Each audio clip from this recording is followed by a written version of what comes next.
হেই হেই বেটা যা হেই মানে কুকুর টুকুর কোনতে আসলে গল সকল যা বেটা বেশ আসলে মারবান কিন্তু যা হ্যালো কুকুরটা কিন্তু আমাদের সাথে রাস্তা থেকে চলে এসেছে আমাদের সাথে হাঁটতে হাঁটতে দোকান পর্যন্ত।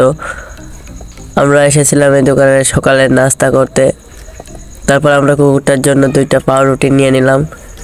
আর এখানে যেহেতু অনেক লোকজন বসে রয়েছে তাই আমরা কুকুরটাকে একটু সাইডে নিয়ে গেলাম।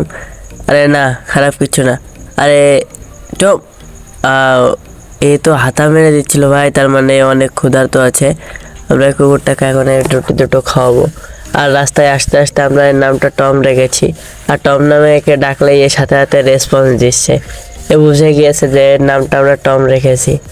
টম আয় আয় দোস্ত, টম আসো, রুটি খাবা না? আসো আমাদের কাছে আসো, টম চলে আসো। টম বলে ডাক দিলে সে সাথে সাথে আমাদের কাছে চলে আসছে। আর রুটির একটা মহিমা তো আছেই।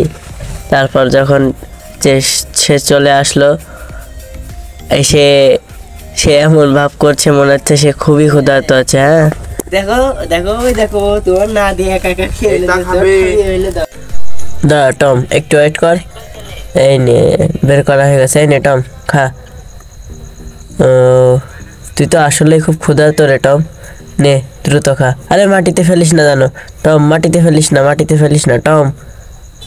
সে মাটিতেই তো ফেলেছে, শালা অবলা প্রাণী তো, কথা বললে তো বোঝে না। নে খা, তুই যেভাবে খেয়ে খুশি সেভাবেই খা। নে দ্রুত খা, দ্রুত খেয়ে আবার বাড়ি যেতে হবে।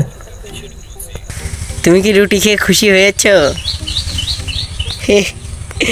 দারুণ খুশি, চরম খুশি দাদা। এ তো ফ্রি শুরু করে দিয়েছে আমাদের সাথে। তো কথায় আছে খাতে দিলে শুতে চাই। এই জন্য আমরা এই কুকুরটাকে খাতে দেওয়ার পরে কুকুরটা আমাদের কাছে এসে বলছে যে এবার আমার একটু শোয়ার ব্যবস্থা করে দাও। আসলে মনে হচ্ছে যেন কুকুরটা অনেকদিন ধরে আমাদের চেনে। হ্যাঁ, আর আমাদের শান্ত দাদা একটু কি যেন দেখালো, এটা আমি ঠিকঠাক বুঝতে পারলাম না কিসের সিগন্যাল দিল। তারপরে আমরা সবাই বাড়ি যাওয়ার উদ্দেশ্যে রওনা দিলাম। কুকুরটা দেখে আমাদের পেছ লেগে গিয়েছে। হ্যাঁ, মনে হচ্ছে কুকুরটা আমাদের অতি পরিচিত, আমাদেরকে অনেক দিন ধরে চেনে।